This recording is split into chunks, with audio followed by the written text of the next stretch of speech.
Hey guys, this is Megan with 1000 Generation Farms. Tonight we are probably going to be getting the rake and the baler kind of set up. We're gonna actually go out with Joseph right now and check the hay, and he'll kind of talk a little bit about that, and then we'll kind of take you through getting everything ready. So won't you come farming with us?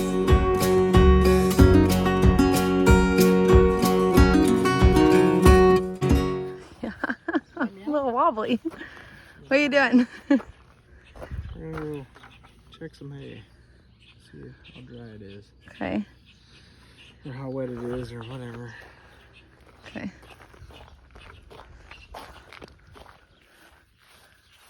You waiting on a woman or what? Okay, tell me what you're doing.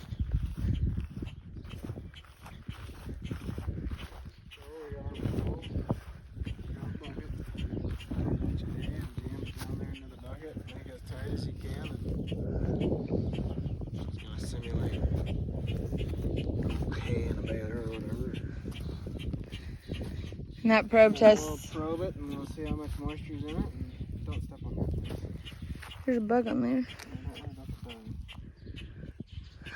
I was just trying to kick it off. I wasn't gonna step on it. I know. It feels pretty dry actually.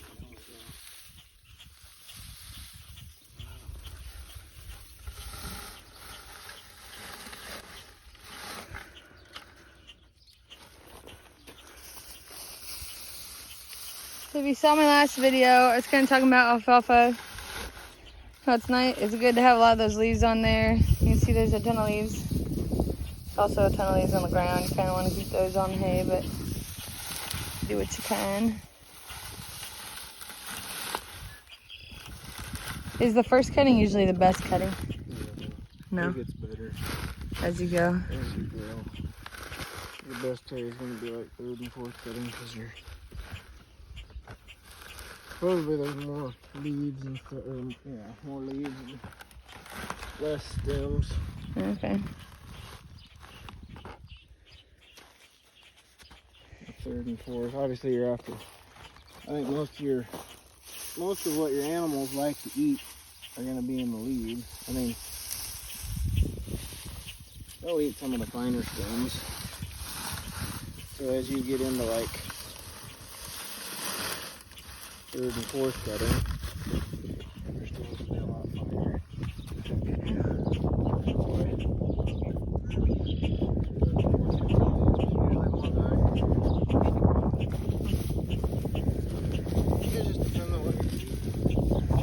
So if you guys remember the last video I did, this whole field, I mean, we had just had it swathed or cut, whatever you want to say. This whole field is green.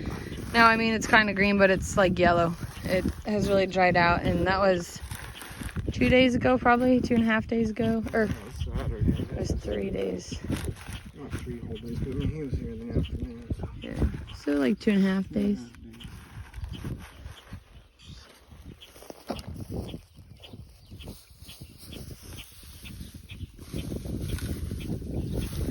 And I was wrong. So the last video, I think I was saying that, you know, after like a whole, maybe like 4 or 5 cuttings of hay, we'd get 100 bales or more, big round bales, and it's probably like closer to 40 or 50. Last year, I think we did 5 cuttings, but one of the cuttings we did small squares. We got about 300 of those off of one cutting.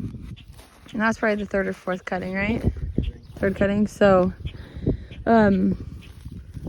obviously it kind of depends, you know, when you're looking at it money-wise or like quantity-wise. Depends what form you bale your hay into. But usually we do big rounds. I think that's the first year in a while that we've done small squares. We honestly did that because the price was high for those, and so we thought, oh, we'll sell, you know, our 3rd cutting hay, make some good money off of it. And you know, it didn't turn out bad. I think around the time we started selling it was kind of going down, but we might end up doing that again this year. We'll see. It just kind of depends. We don't have a square baler anymore, so kind of depends on that and stuff. I'll tell you, having small or doing small squares is a lot more work than big round bales. That was a big day. Yeah, it was a long day. It was a big day. But it was worth it. But like, as you can see, we have 2 bales left. And then basically our animals need to be on grass. Hi, Betty. Okay. Oh no. And usually we would probably have like maybe 10 or 12 bales left at this point. So obviously selling some of our hay leaves us with less, but we kind of tried to account for that and how much we would need throughout the winter. Obviously you don't know 100%, but we tried to figure that out when selling our other small squares. It was nice, or it would have been nice maybe to keep some small squares, just for the purposes of bedding and stuff, because I think we sold all of it pretty quick. And then there was sometimes when we were kidding with the goats and we were like, oh crap, you know, it would have been nice to have a couple, but People want to use straw for bait. well, but just to have it in there too. Yeah, you're right, straw, but so maybe if we do small squares, we'll do it a little differently this time, but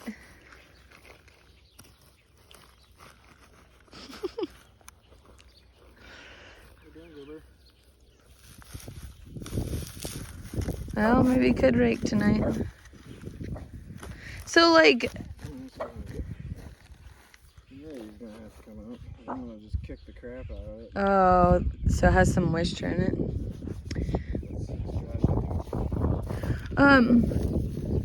So I was kind of saying this the other day, like once you rake it, sometimes the bottom, like when you flip it, it's still wet. So is it right that, you know, you could rake it and then let it sit again a day and then bale it, or would you try to bale it right away? Hopefully you don't have to flip it anymore. You absolutely have to leave it. Yeah, because that will break the leaves off. Every time you handle it, it's gonna get, the quality's gonna go down. Okay.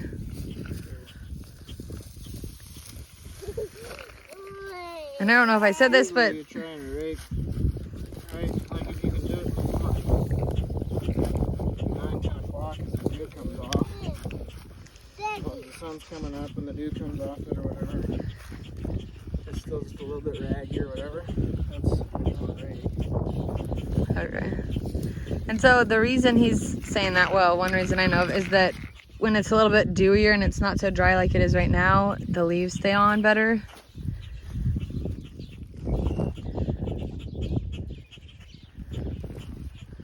18, 17 now.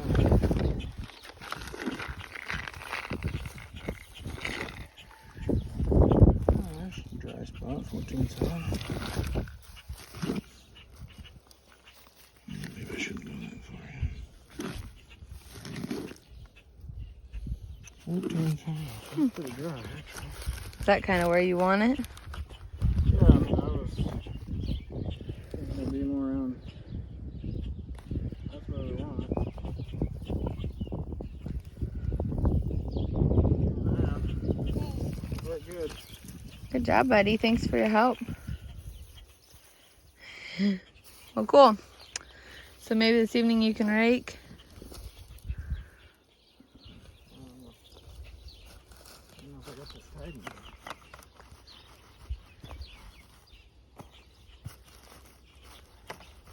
How did you do that before you had that probe? Just. Yeah, she's still 14.6.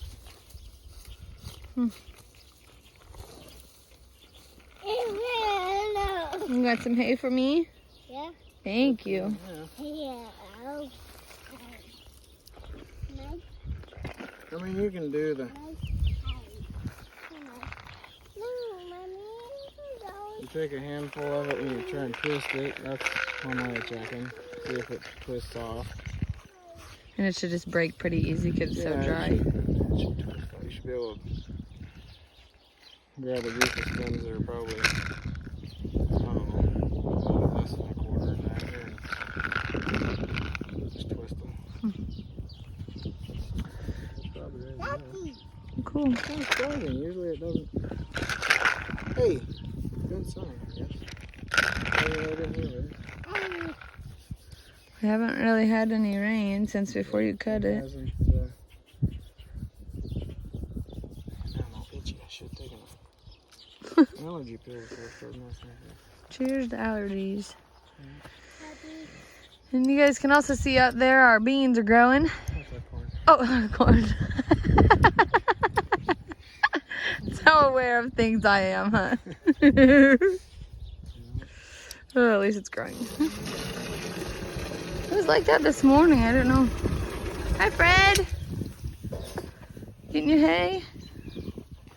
Surprised the other cows aren't out here. Whoops.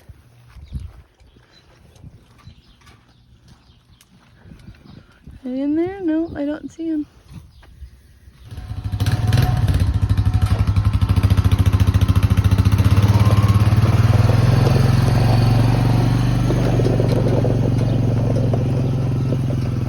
So this is the rake we're going to be using. It's a John Deere.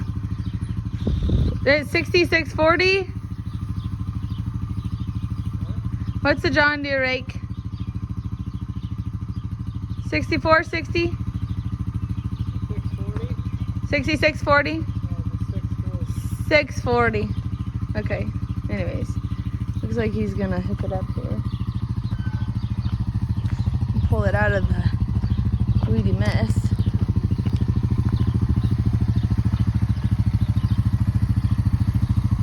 I'll probably hook it onto one of the 3010s.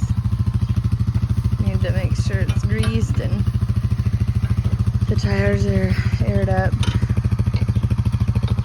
You guys can tell me in the comments, but do you ever use your four-wheelers to get smaller equipment out like this rather than backing the whole tractor up? Saves us a little bit of time.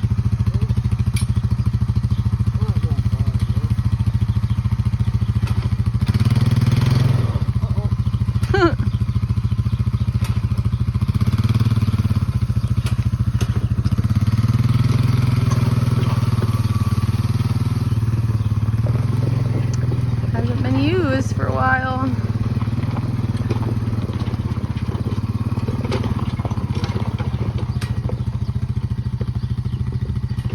So we have this other hay rake here, and I'm trying to think. I'll have to ask Joseph. It's not the same kind of style as this, and obviously it's not John Deere. Joseph, what kind of hay rake is this? Ford. Yeah, but is it a V or? No, it's a side rake.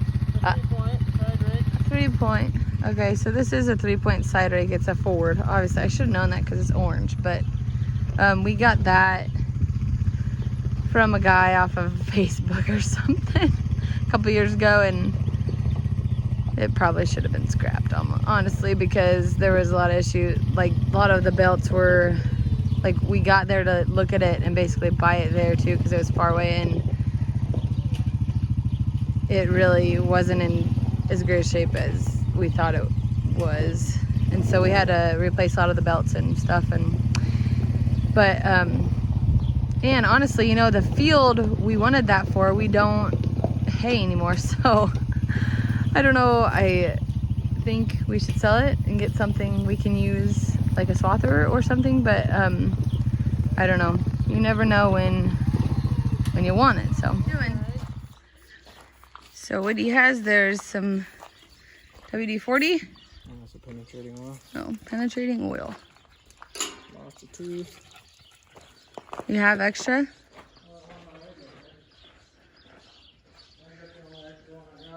Didn't we buy some last year? Oh, for the baler.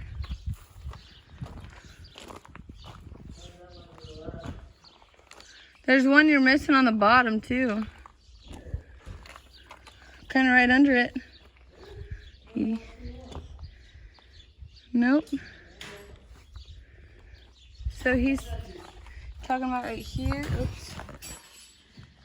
How can I show you? Right here, there's no tooth. And there's no tooth.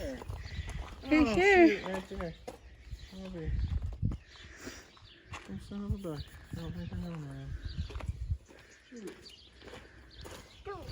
Shoot. Daddy. Always they look like they're all there. Loose, Daddy. Shoot. Shooting. Yeah. Loose, Daddy. Loose, Daddy. Yeah. Those muscles.